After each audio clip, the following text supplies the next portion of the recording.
Hello, so I've just been recording a whole video for ages, for about 15 minutes, and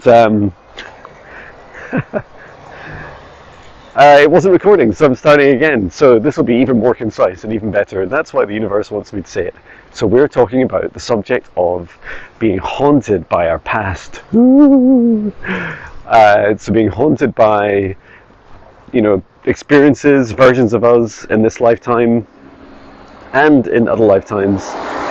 We'll cover what it feels like to be haunted, why those experiences are a bit like being haunted by a ghost, understanding of the soul and multiple versions of ourselves, and then also how to integrate and heal. Now, I can't promise you're going to get all those things in this video, but we'll try our best.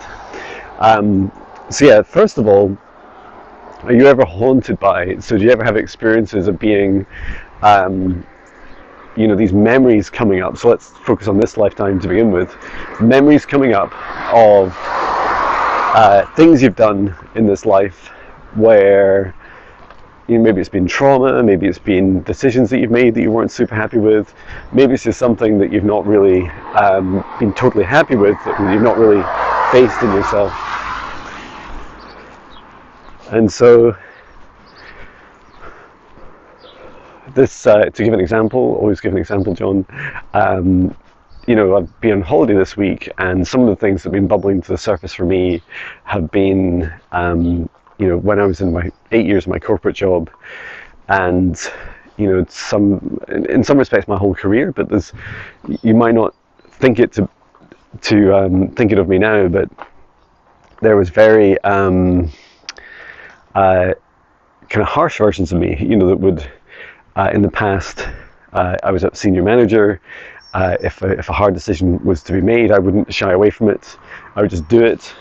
And then, and I was sometimes too harsh, harsh on people, and sometimes not enough, and all the above. And it included, what was coming up for me was like decisions I'd made, especially in the last year and a half, 2 years, where I began to somewhat disconnect from the long-term vision of being in that company, and started to think, well, maybe at some point I'll leave and run my own business.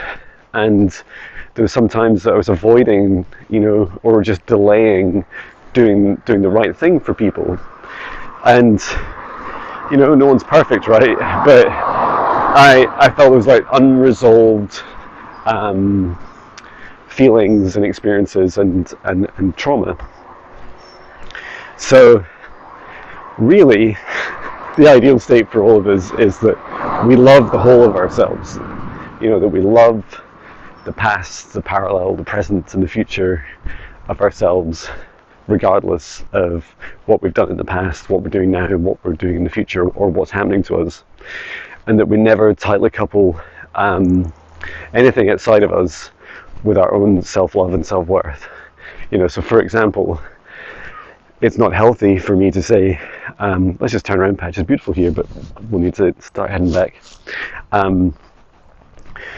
It's not healthy for me to say, for example, hey John, I really love the new version of you where, you started your own business, but that old version of you where you're a manager and sometimes not always the best manager, well, I don't like that part. I don't love that part. Like, it's not the way love works, right? Like, real unconditional love, and I feel like real true self-love is learning to love the whole of ourselves. So as that ghost came up and revisited me, situations where there'd been some people problems I needed to deal with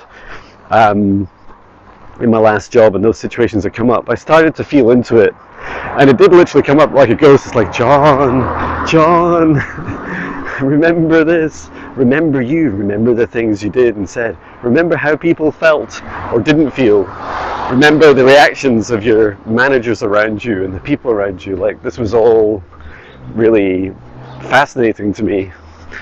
And then the emotions that came with it, like these very powerful emotions, emotions that are left unhealed. I feel it's likely both in my life and through hundreds of client sessions, is that unhealed emotions amplify over time. They don't just naturally diminish all by themselves. They don't heal themselves. They need consciousness, and they need our love to heal. So let's also just pause for a moment and reflect on how our souls and our incarnations exist. So one way of thinking about this is, and I saw this in a membership group session that I was running, was our soul sits at the center of a wheel. Now it's not two-dimensional, it's really like a sphere, but let's go with 2 dimensions for now because it's easier to explain. So there's the soul right at the center, and then there's spokes from the center of the wheel all the way out to the outer wheel itself, the rim, the rubber tire, and where the consciousness hits the road, so to speak. And on each spoke is a higher self, and then so goes soul, a higher self, and then out to an incarnation of us. And so if you think about spokes of a wheel, there are many. So there's one soul in the center, and there's many spokes to our wheel. There's many incarnations of us, and it's not just past lives, present, parallel, future lives. It's also different timelines of us. Like, we're all connected. So our soul does this really cool thing of experiencing, like maximizing or optimizing its ability to experience life, living a life and learning and growing whatever our soul chooses to do. So that's really cool. And what I love about that is, so imagine, regardless of the lifetime that a ghost of you comes to visit you, and I do feel like if left unchecked and unhealed, the past life wounding is in many respects stronger than the trauma that we've experienced in this life, although it's also quite common for trauma from past lives to repeat itself in this lifetime. And it's like the ghost, it's not the direct ghost of you in the past that comes forwards, it's the pattern of the trauma repeats. So it's like almost like the ghost of the trauma comes back and says, "Hey John, you didn't heal that thing when you were a witch in your previous life, and you were hung, or you were drowned or burned, and now you're being asked to face it." And just like ghosts, what's really cool is that sometimes you just need to be seen. And I do have this experience recently of like a witch version of me in a past life here, well, not here, but in Scotland. I'm in England just now, but in Scotland, and that version of me was burned, and all that version of wanted was to be seen. So it just wanted me to be this version, like John just now, to witness that version of me. Isn't that beautiful? It's almost like there are many versions of me that hold this current version of me in very high regard, and I feel a lot of that's because the opportunity I've been given, or that I've created, and so this opportunity to really do what I want is so important. Right. So to heal that past life trauma, I must admit, it's one of the easier ones for me, but it's like a current example for me. And what I did was, as that ghost, if you like, of this past life witch that was burned,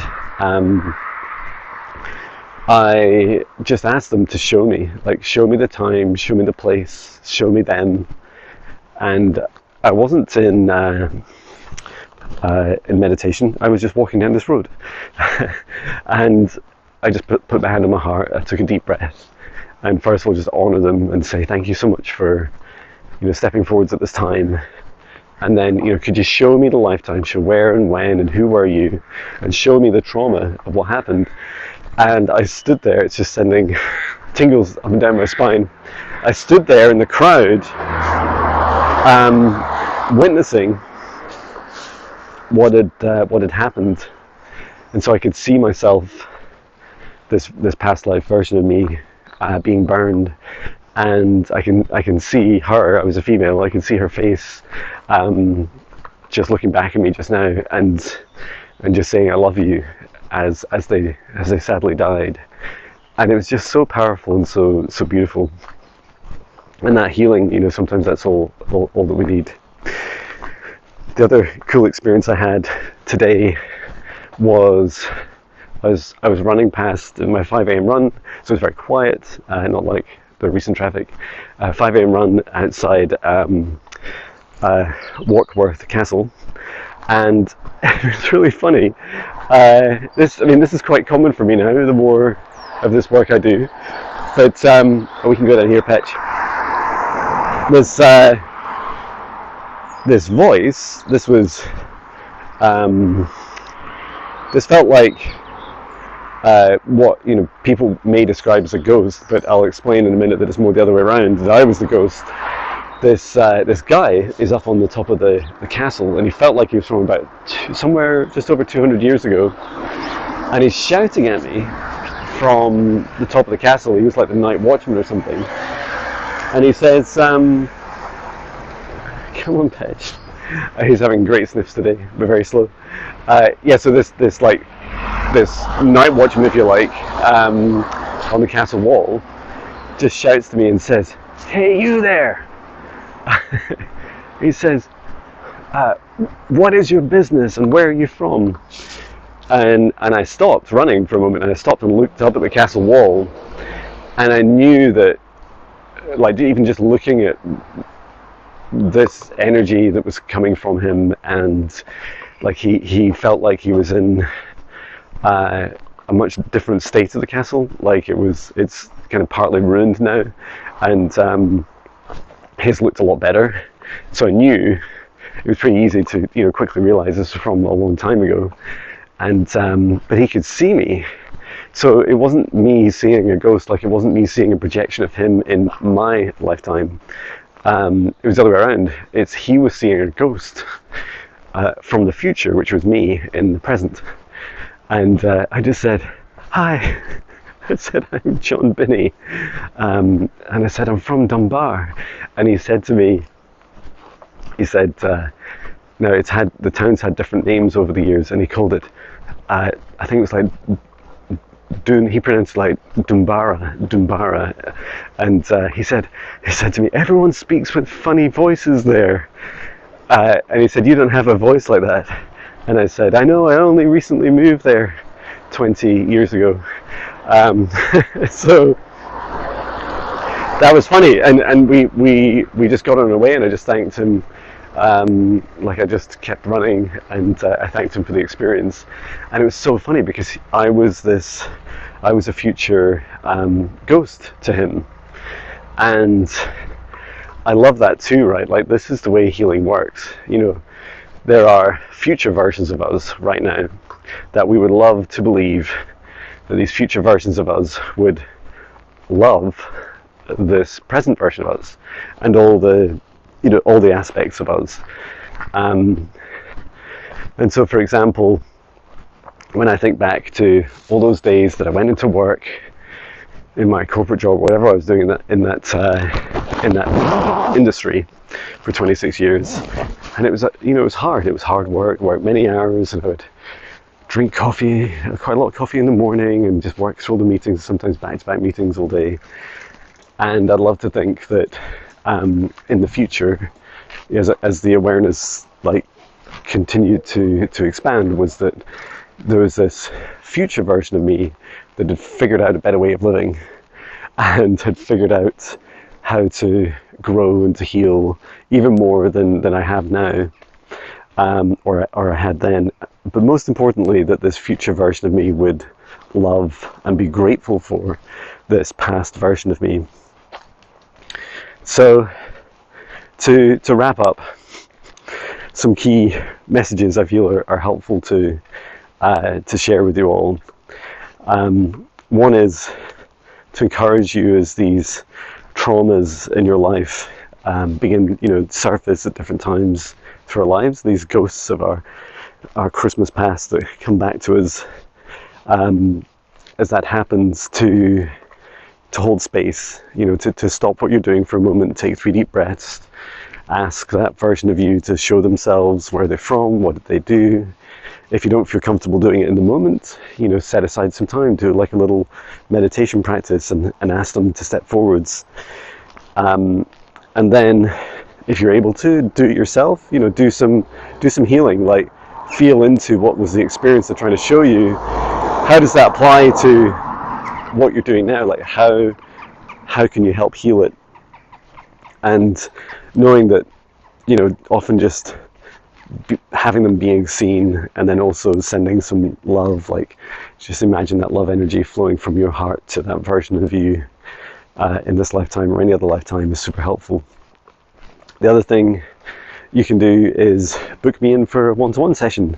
My hidden witch wounds services is really good at this, but I also do it in like a deeper, longer version in the quantum healing session, which is like a catch-all for all the work I do. And if it's really deep and dark and often involves other entities, then I also have a negative energy and entity removal service as well, which you can book me in for. And then finally, I will also be creating a meditation, lightly paid for and lightly surrounded by some other training, and that is or like meditation, supporting meditations. Come on, Patch, this way, Patchy. And that is to do like I'll call it something like a hidden witch wound meditation, which you can apply to this lifetime or any lifetime. So it'll be a guided meditation, so it'll be like a shorter, lighter version, but for those of you that feel empowered and practiced enough to be able to do this yourself without help from someone like me directly, then I feel like that would be a really great experience, and you can just keep doing it over and over. Lightly, if I didn't say lightly, a paid for meditation. It'll take a lot of energy and effort to create. So yeah, there's my practical advice. If you have any tips about helping heal versions of you in this lifetime or any other lifetime, please do let me know. And just to know that you deserve to love the whole of you, that self-love is a gift that only you can give yourself, and that no matter what you've done, no matter what you will do in the future, that it is so important to encourage yourself to love yourself no matter what. So for example, this month so far, my sales have been a lot lower than last month, and I feel like there's this really beautiful opportunity to say to myself, John, I still love myself just as much as I did last month, regardless of any sales targets.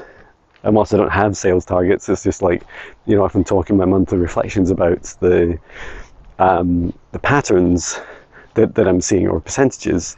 And so that's what I reflect on also, is just to know that there's always an opportunity to love the whole of yourself more and more. So I hope this helps you. It was an honor sharing this journey with you, and I look forward to seeing you again. And just thank you for all your kind comments and love and support. It's really lovely taking you for a walk with me. Take care. Sending love.